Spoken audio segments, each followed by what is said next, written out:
Yo people, welcome back to the YouTube channel. You already know what time it is. It's time for another video and I already know what you're going to say. Where have you been? What are your thoughts on Fofana? What are your thoughts on what we're doing in the window? When are we going to sign this player? When are we going to sign that player? Listen, at the end of the day, as you can see, new settings, not ready yet, but we are in the process, okay? We are in the process. So today is more a review. We're going to talk about the first leg of the very important friendly against Udinese, and I'm going to give you my thoughts on that. I'll sprinkle in ever so slightly a little bit of my thoughts on what we're doing, what we're not doing, what we need to do in the window to continue the Not So Daily Dosage series in a good light, in a good way. But let's get straight into the game. Let's talk about it, all right? Apologies for the audio. I already know you're cussing. The mic is coming soon. Tell Saj to tell his boy to bring me my damn equipment.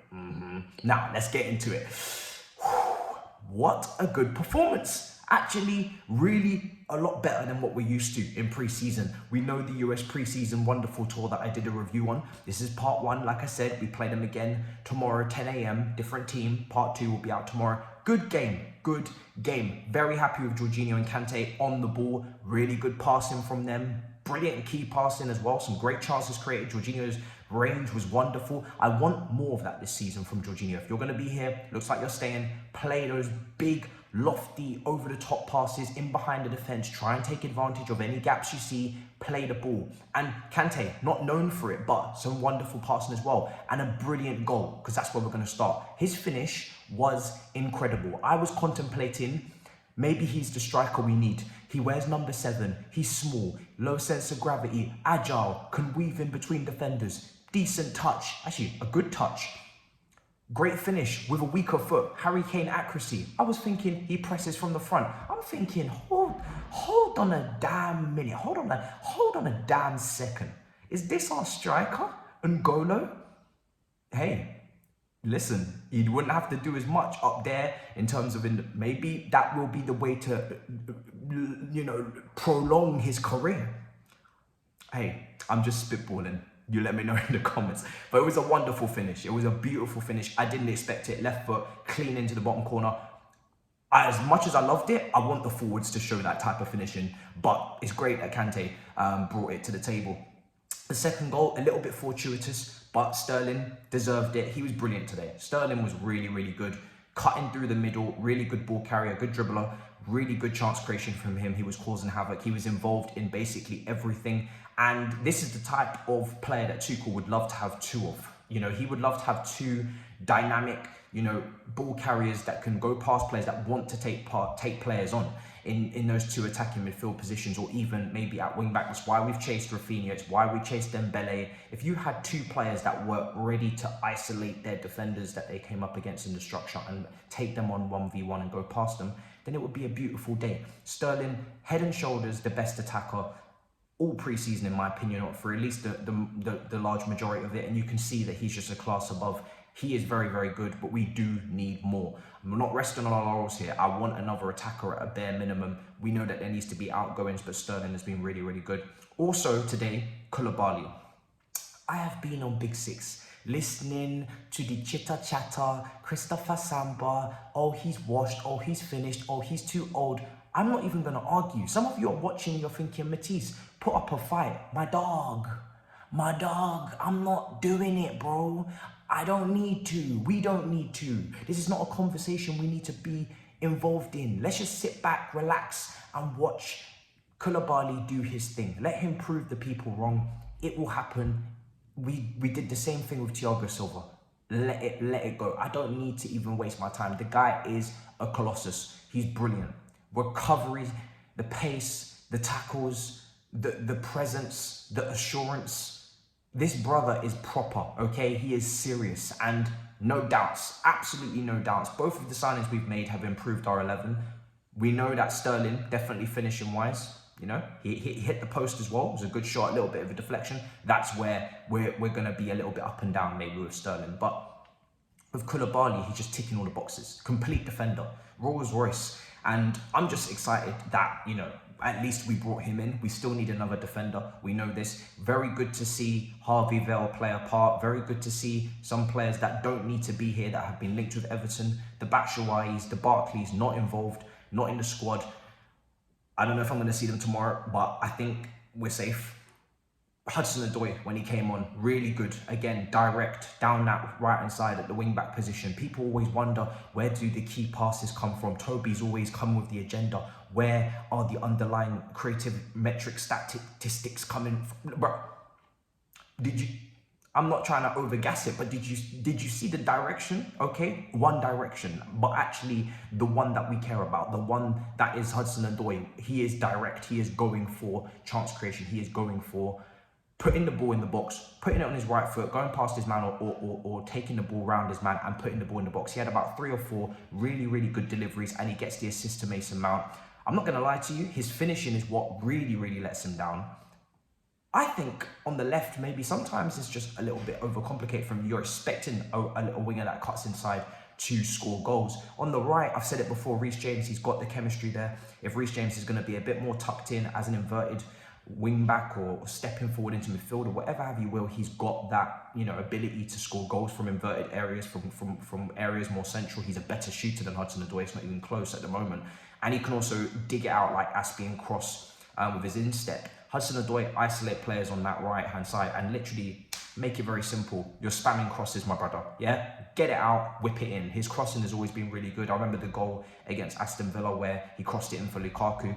He's a good crosser, very good delivery of the ball, good technique. Use him like Trent. Just use him like Trent. Just tell him to spam crosses. Tell Sterling to queue, tell Mount to queue, tell them to queue at the back post. If Alonso's here, I know he'll be queuing.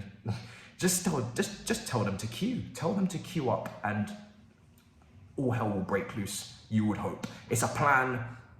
It's not very creative of me, but it is a plan and it is there if you want to use it. But yeah, really impressed with those players that I've mentioned there. Good performance. The goal we conceded was cheap, straight through the midfield. We know that, you know, we can have issues in there. It's tough to watch. Mendy palming it out, not great. I want him to go back to the level that we saw when he first arrived. You know, I want that elite level of Mendy back. He's been a little bit up and down lately, a little bit worse for wear, a little bit dodgy, especially on the ball. You know, he made a lot of mistakes in different patches last season, just giving the ball away, just disposing of possession. And that save there was weak. So we need to get back to A1 levels here, because much love to you, but because you didn't cost a lot, if we did need to bring in competition, it wouldn't be a bigger problem like it was with Kepa, who was just so expensive. So we need Mendy to get back to the level. We do need to get competition anyway, because Kepa really doesn't need to be the second choice on the money that he's on and the money that he costs, but we know that he's linked away with moves. To finalise, let's just see what happens against Everton. Also, let's see what happens in part 2 tomorrow, but we know the big game is next weekend. And also, with all these links with Fofana, I may as well brush up on it for a 2-second or not. Give my little 2 cents. Fofana, if you're going for a bid and bid quickly and make it big, because Leicester are not going to accept a cheap fee here. This is a player that just signed a new contract earlier this summer. He's going to cost an absolute truckload. If you want him, you got to bid for him. It looks like we rejected Koundé. According to their sporting director Mochi. We actually had the deal agreed on Friday. Then we decided to blossom in the wind and take our time and not really know what we want to do. And then Monday comes along and Barcelona actually make a serious proposal and move forward with the player. Now he's a Barcelona player. Apparently it was ready for us and we didn't give the green light, not them. But hey, that's just his words, not mine. Whatever happened, we know Tuchel was never head over heel for him, if that's even the saying.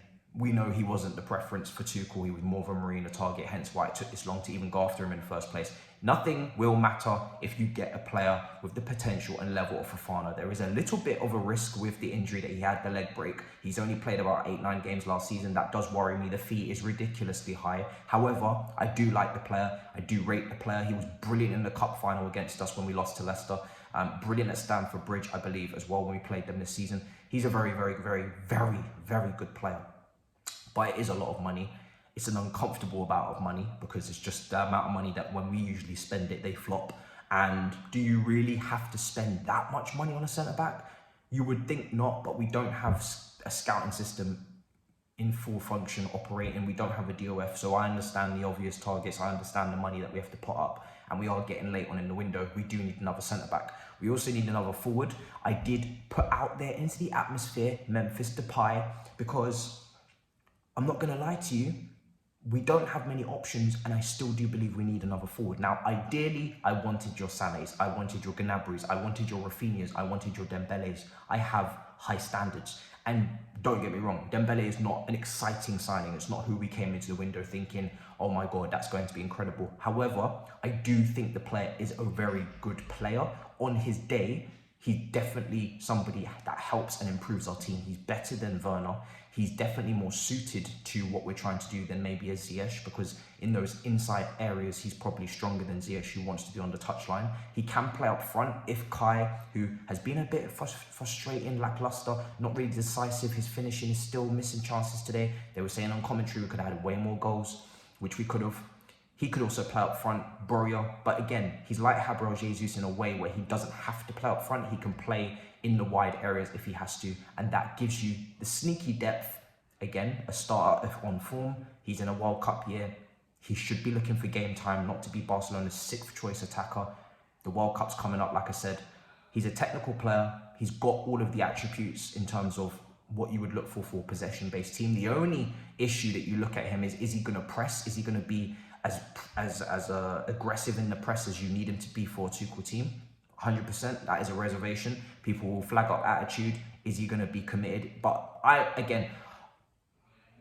don't know these people, so I can only judge so much when it comes to attitude. You don't know them personally, so it's unfair to make too many comments on that. He is 28, he should be matured, but he'll be working with Tuchel. You have to hope that there is no problems there. Like I said, World Cup year, you have to take it serious. At a cut price of probably about £15 million, maybe 20 million euros, something in between those figures, it's not a high risk. It's more of a low risk, high reward. Maybe even a 2-year contract. I don't know. You can't loan him, final year, new rules. Just something I'm putting out in the atmosphere. Like I said, not my top target at the start of the window. However, we only have a month to go. We have to get another attacker. We have to start looking at the options. At least he helps. And I'm putting him in the Loic Remy category. Not similar player, because of course Loic Remy's a bit different, but in terms of maybe contribution. If he was to bring 12 to 15 Premier League goals, depending on how many minutes he's played, that could be the difference between 5th and 4th. That's all I'm saying. We've seen Man United playing decent football. We've seen Arsenal decent, very decent, in fact, slapped us. We're in a dangerous position, and we may have to, settle down and solidify and, not rock the boat. I don't know. I just think we need a little bit of security here. I know people want Rafael Leao. We want all. It's unrealistic. I'm not going to lie to you, big man. It's really unrealistic. But hey, we shall see. But that's all I have to say at the moment. At the moment, pre-season is basically almost over. The second game is tomorrow. I'll give you another review there. Again, do not judge the audio. We are not in the studio. It is being built. I will collect my belongings from people that shouldn't have them. And make sure you smash up the icons, pick up your damn selves, make sure you subscribe. Listen, like I said, the content will come thick and fast when the season starts. I am in the process of moving, as you can see by the very, very predictable, blatant backdrop of a new home. I don't know what to call this, but I'm digging it, and they are fake. So big up yourselves and peace. Come on, you already know what time it is. Lord of mercy.